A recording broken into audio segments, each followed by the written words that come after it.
In this video, I want to share with you 3 very common English grammar mistakes and how to fix them. I'm also going to share with you some advanced tips and talk about some exceptions. Before we start, get your free English grammar booklet from the video description. Okay, let's get this video started. So the first mistake, I don't like it neither. This is incorrect because it's a double negative. So I don't like it is negative and neither is also negative.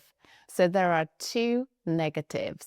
But in English, we should only have 1 negative in a sentence. So instead of using neither, we have to use either in this sentence.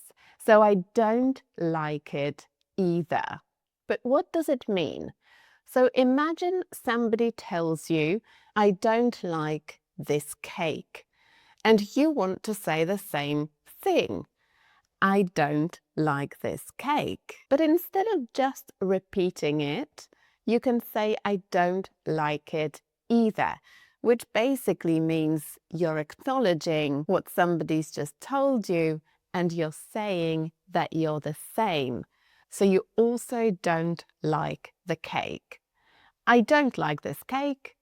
I don't like it either. But let's go back to neither. What does it actually mean? Neither means not one and not the other. For example, neither answer is correct. So there are 2 answers. This one is incorrect and this one is also incorrect. So neither answer is correct. Neither city is cheap. So Paris isn't cheap and London also isn't cheap.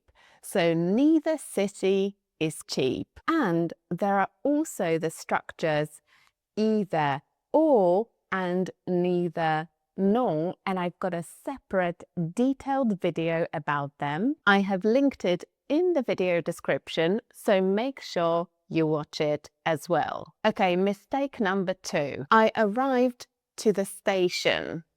This is incorrect and it's a preposition mistake. So we can't say arrive to. We can arrive in or at. So in this sentence, we need at. I arrived at the station. So when we talk about buildings, for example, like a train station, an airport, and an office, we need at.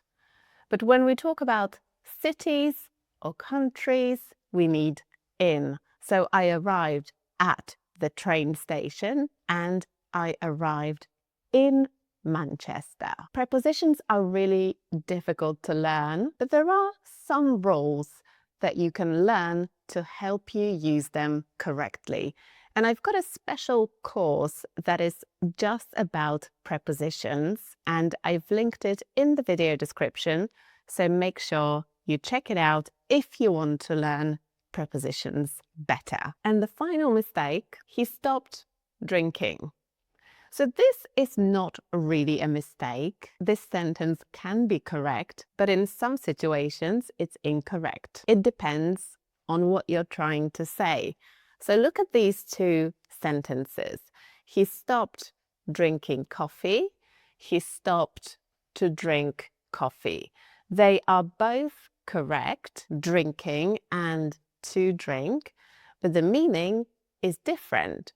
So you have to make sure that you use the correct form in different situations. So he stopped drinking coffee means that he doesn't drink coffee anymore. So he used to drink coffee every morning, but now he doesn't do it. He stopped drinking coffee. He gave up coffee. He doesn't drink coffee anymore. He stopped to drink is different. It means he stopped doing something that he was doing in order to drink coffee. So for example, he was cycling for 30 minutes and then he stopped in order to drink coffee. So he stopped his bike and he had coffee. Or imagine he was driving and then he stopped to drink coffee. So he stopped the car in order to drink coffee. So you can see that the difference is quite big. The first one is about giving up coffee, and the second one is actually about drinking it. I've got a separate video about gerunds, so verbs with ing, and infinitives, so verbs with to, like drinking and to drink. So make sure you check out the link in the video description. And I've also got a free workbook that will help you learn these. I've also linked it in the video description. And thank you for watching, and I'll see you next time. Bye.